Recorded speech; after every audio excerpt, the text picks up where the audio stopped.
so that allows you to drop a gear and disappear. Yes! Just what I wanted for Christmas, Mum. And then I'll be able to go to like 500. Yeah, lads. We need to check the intake. I have a feeling that my turbo seal might be on its way out, maybe. But I'm just going to check it. But at the end of the day, it'll be a good excuse because I have actually got an 80 series, I've actually got an 8MR turbo in the shed, which is like the same turbo as the one I've got, but it's a bigger housing, so you can't actually get more boost from it. But I just never put it on. Or I'm going to get an 80 series Evo 9 turbo, which is going to get me up to 400 horse. But we'll see. Let's just crack on. Right, let's check this turbo quick. So you want to get some seats from Blackpool, don't you? I want to get some seats and a steering wheel. Has he got a steering wheel as well? So you're going to need a hubkit. Yeah, or no. Fucking hell. I would pull off bloody boot instead of the bonnet. Rightio. Oh no, it's a pain in the ass because I know it is actually. If I can just undo that, then pull that back, get my finger in there, and just see if. Well, I'm checking for oil really. Alright. I think that's where it is. But I know that it had a little bit of play when we did the. But I've got a spare turbo here. Spare turbo in the back. It's an MR turbo as well. We'll put it on there. Yeah, man, look at this. Man's got an Evo 8 MR turbo just sat in his bloody shed. Shit, that's quite small, isn't it? Well, let's have a look at the play on this one. That's got no play on it. And the only reason I'm checking was because I actually seen a video when I was on track. Seen a video when I was on track of a guy who was in the Mark II Escort behind me. He GoPro'd the whole thing. Remember when I showed you? Yeah. Some bits when I was going into corners, there was smoke coming from the back right side of the tyre, like a tiny bit. And some people are saying it looks like my brakes, and some people are saying it looks like it's coming from the exhaust. Now it is coming from the exhaust. If it's just coming on overrun, odds are it's turbo seals or valve stem seals. Not really a big job, to be fair, but I just need to determine which one it is that.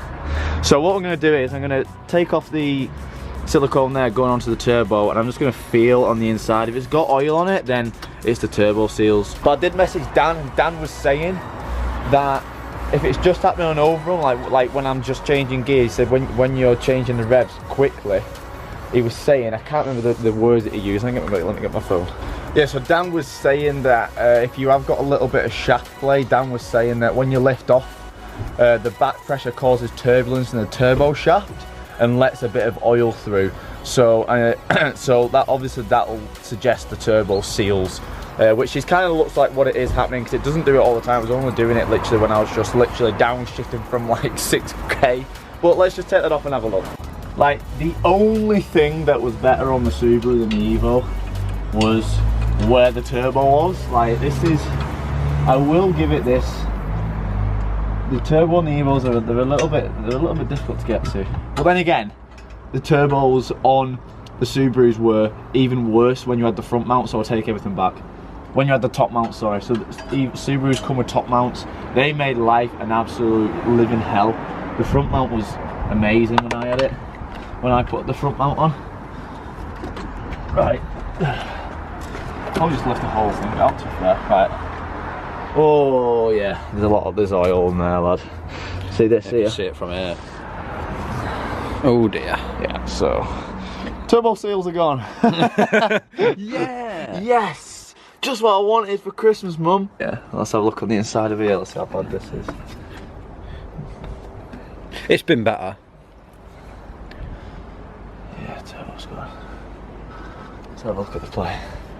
So that's just a straight swap then, that one? Yeah.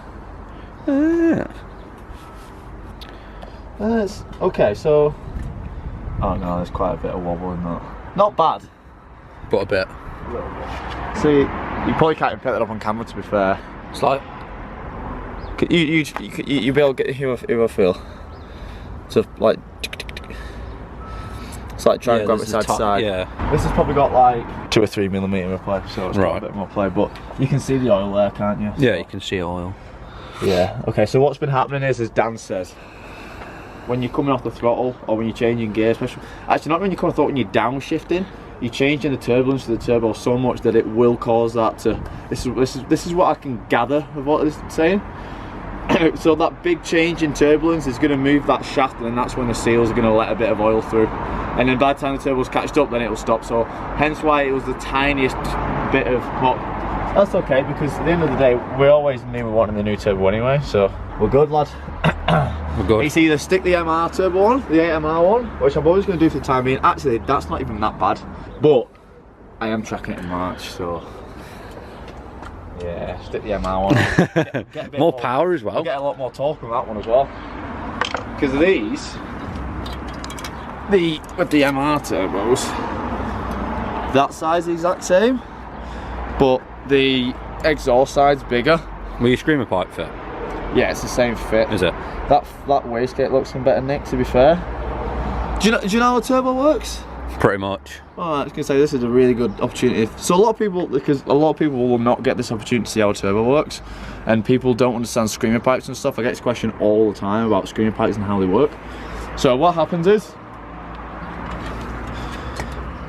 your exhaust gases will come. The air comes through here, sorry. It'll go through the shaft, and that's what spins the turbine. So that one. So when I spin this side, that side should spin. It does. So what happens is, exhaust comes through here, and then that will spin that blade. That causes that blade to spin. Now, this is called a wastegate. If you didn't have this wastegate, that turbo would just spin and spin and spin and spin until it blows up. So this wastegate will actually open. It will open and close to let the perfect amount of air onto that. And so that's what the wastegate's for. Now a screamer pipe, what would usually happen is, you'd have the exhaust which comes out here, the wastegate comes out here, and then they link back up to the exhaust. A screamer pipe is literally just sending that somewhere else. So it's basically just like not having an exhaust. So yeah, air comes through there, spins the turbine, spins that one, that's how you get boost. Boost, man. And then the wastegate is actually controlled by this little flap here. So if I push this, might be a bit stiff, but I should be able to push it. There you go. So that's what it does. So it'll open and close, let air through, and that's controlled by a vacuum. Now if I was strong enough, I could blow in that, and it'd move that wastegate, and then that is called by a boost solenoid, which I've seen many times on the channel. Mad shit. Did that make sense? It did. Did that make a lot of sense? It did. So that allows you to drop a gear and disappear. The only thing that's worrying about me is it's been sat in my mate's garage for a very long time. So I was going to say, where did you get that from? My mate has got $500 Evo. That's the old turbo.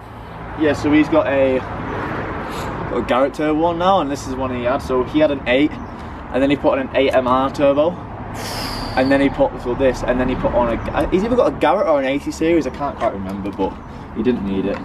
Sick. Yeah, it's cool, man. But the only thing, as I was saying, the only thing I'm worried about is been sat in his garage to see all this sawdust. Yeah, everywhere. Yeah, now the sawdust is okay in the exhaust one because it's just going to get burned off. But in the turbo? If you've got it in the cool side, yeah, I mean, see it in there? Yeah, that's what I mean, yeah. That'd be blowing in through the intercooler.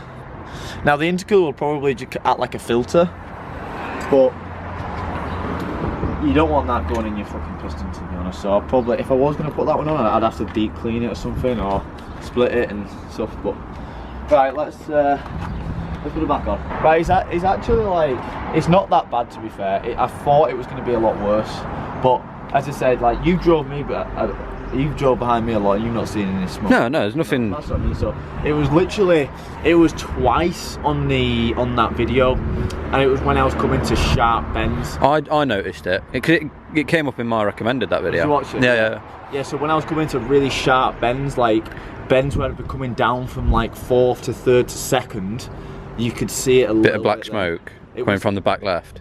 It was like whitey bluish. Oh, right. I didn't notice that. Did you not notice it? No. If you could look for it, you can notice it. Insert clip here. I'm not gonna. I've got to download the whole fucking clip. A lot of you would have seen it, to be fair. But I thought, yeah, but that's where it's coming from. You could see the wet oil there straight away, couldn't you? Yeah. So that's where it's coming from. And I'm not losing oil at all. I'm still exactly 3/4 the way. See that? So I'm not losing. Oh, sorry, yeah, you know. Yeah, believe us. So, I've actually had that turbo for around about 3 months now. A lot of people are like, why don't you put that before you get it mapped? I'll come show you. Now to change the turbo on these, you kind of have to take the manifold off. Like you just kind of have to just take the manifold off. Do you see him there? Yeah. Do you see him there? Are they They on? start getting a little bit nicer, don't they? But it's these two, They're not coming off. they are don't look happy, do they? Lads? No. They don't look happy whatsoever, especially this guy. Yeah. Like that, I just know that would have snapped. 100% that would have snapped. Yeah, that's snapping. 100%. Like a crocodile. And that's boy. because the water. Sucks. Evo life. Evo life, yeah. Oh, and I think I found the culprit to my belt squeal. I think it's this pulley here. Mine has that. Mine has belt squeal.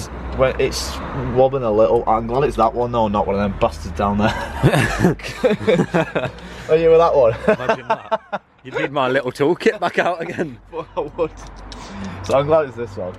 Shouldn't be too bad to be fair. Oh, it might just be a new belt, but it's wobbling there, so I think it's that one. Right, so I think that is ourish. I think we're gonna have to just get the well, it's gonna be the new turbo. It's either gonna be put the 8MR turbo on, and obviously just lower the boost on the 8MR so we're running the same power, or I mean, the next thing really is I want to go to 400 horse. So for that, I will need an 80 series turbo, Evo 9 turbo. I'll need some bigger injectors. I'll need some head bolts. That's what I need to get 400. If I bang a set of cams in there as well, it'll be around about 430 probably. And then we're kind of at the limit of where we can go without putting a drop-in kit in it, which is a forged kit. Dan's saying you can do a drop-in forged kit where there's literally just pistons and rods and stuff, and that'll cost about 2k. And then I'll be able to go to 500. But then I'll be needing a bigger turbo and then even bigger injectors. It's just an issue of it's never going to end. But what I want to be doing is I want to get 400. So safely I'll need that on an 80 series turbo and big injectors. But I think for the time being, because I'm getting the car wrapped and stuff, all that's going to set me back about £1,000, I reckon, with the turbo and the head bolts. Turbo, head bolts and the injectors probably set me back about £1,000. So I'm not going to be able to do that in the next few weeks or so. So I reckon that turbo is pretty much fine, to be fair. It's actually not even that bad. It's a little bit bad, but it's fine. But if I've got the time, I'll probably just stick the 8MR turbo on. Now, we're actually going to Inception, mate. So it just says to Dan from India, says, there's a bit of wet oil and rest at the bottom of the turbo, and his scientific professional answer was probably them. So it looks like we're putting the 8MR. It's so confusing, so I've got an 8MR turbo, but there's an 80 series turbo which I want, and it's so confusing. Too many 8s too. But right then, looks like we're putting a MR turbo on that one.